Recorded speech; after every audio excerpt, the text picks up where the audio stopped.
भविष्यमालिका पुराणको अध्याय 29 मा धार्मिक संस्थाहरूको मुख्य संख्या 7, 17, 27, 13 अङ्कको उल्लेख गरिएको छ।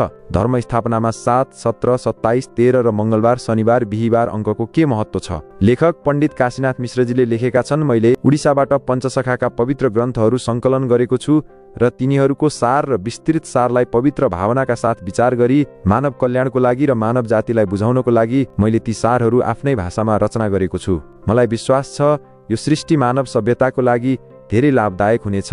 अब कलियुग समाप्त भयो, सत्ययुगको सामान्य रूप पृथ्वीमा आउँदैछ। तर सत्ययुगको निर्माण गर्न भगवान विष्णुले पृथ्वीमा ठूलो परिवर्तन ल्याउनुहुनेछ। मानव समाजमा मानव जीवन बिताउने भावना र कर्महरूमा पूर्ण परिवर्तन हुनेछ। भविष्यमालिका, त्रिकाल सन्ध्या, भागवत पठन र माधव नामको प्रचार प्रसारबाट मानिसको व्यवहार, उच्चारण र तामसिक अवस्थामा परिवर्तन आउनेछ। विश्वका अल्पसंख्यक पवित्र मानवहरूले त्रिकाल सन्ध्या र भागवत पठन गर्नेछन्। ती मानिसहरू त्रिकाल सन्ध्या, भागवत पठन र माधव नामले पुण्यवान बन्नेछन् र दैवी शक्ति प्राप्त गर्नेछन् र तिनीहरूको शरीरमा सत्ययुगको बीज रोपिनेछ। सत्ययुगका लक्षणहरू ती पवित्र मानवहरूको सामाजिक जीवनमा देखिनेछन्। सारा ब्रह्माण्ड ती मानिसहरूद्वारा मात्र परिवर्तन हुनेछ र तिनीहरूले पनि सत्ययुगको आचरण र कर्महरू गर्नेछन्। एकै समयमा भविष्यमा तेस्रो विश्वयुद्ध र 5 तत्त्वहरूको विनाश ठूलो प्रभावको साथ हुनेछ। पञ्चतत्त्वको विनाश होस् वा तेस्रो विश्वयुद्ध होस्, त्रिकाल सन्ध्या गर्ने, भागवत पढ्ने र माधव नामको भजन गाउने भक्तहरूलाई केही हुँदैन। एकातिर पृथ्वीमा विनाश हुनेछ, अर्कोतिर भक्त भगवानको खेल बढ्दै जानेछ। यस समयमा पृथ्वीमा पूर्ण विनाश ब्रह्म प्रलय हुने छैन। खण्ड प्रलय मार्फत भगवान कल्कीले नयाँ सत्ययुगको निर्माण गर्नुहुनेछ। यस्तो समय आउनेछ जब संसारमा पाप कर्म गर्ने एकजना पनि रहने छैन।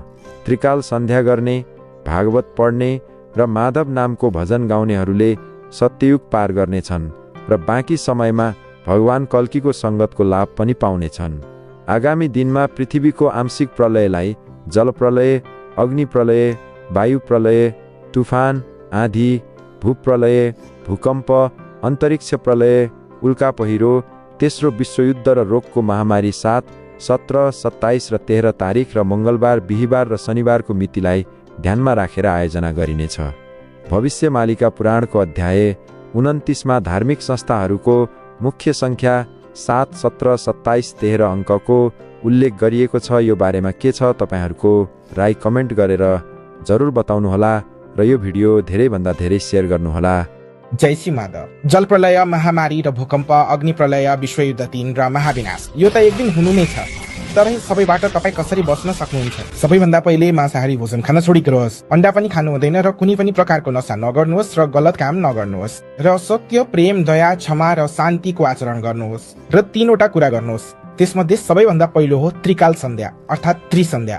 यसलाई दिनमा 3 पटक गरिन्छ। जस्तै बिहान गरिन्छ ब्रह्म मुहुर्तमा, बिहान 4 बजेदेखि 6 बजेको बीचमा तपाईँ जहिले पनि गर्न सक्नुहुन्छ। तर तपाईँलाई समय मिलेन भने समय तपाईँ अगाडि पछाडि गर्न सक्नुहुन्छ।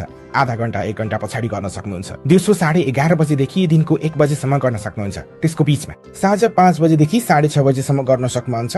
दिनभरिमा 1 पटक नुहाएर त्रिकाल सन्ध्या अवश्य गर्नुहोस्। बाँकी समय तपाईँ हात, खुट्टा, मुख धोएर पनि गर्न सक्नुहुन्छ र 3 पटक तपाईँ श्री गङ्गे भनेर सुरु गर्न सक्नुहुन्छ। जुन दोस्रो उपाय हो त्यो हो श्रीमद् भागवत महापुराण पठोइ। दिनमा 1 अध्याय अवश्य पढ्नुहोस्। दिनभरिमा 1 अध्याय अवश्य पढ्नुहोस्। त्यो पनि हुन सकेन भने 1 पाना त अवश्य पढ्नुहोस्। यदि त्यति पनि समय छैन भने 1 श्लोक अवश्य पढ्नुहोस्। तेस्रो उपाय माधव नामको जप गर्नुहोस्। निरन्तर गर्नुहोस्। कुनै पनि काम गर्दा गर्नुहोस्। सधैँ माधव नामको जप गर्नुहोस्। भविष्यमालिकाको बारेमा थप जानकारीको लागि तपाईँ भविष्यमालिकाको वेबसाइटमा सम्पर्क गर्न सक्नुहुन्छ, भविष्यमालिका.com। र थप जानकारीको लागि पनि कल्की अवतार अफिसियल च्यानल हेर्न सक्नुहुन्छ, जहाँ मालिकाको बारेमा खुलेर कुरा राखिएको छ, जहाँ तपाईँले लगभग 1000 जति भिडियो हेर्न पाउनुहुनेछ।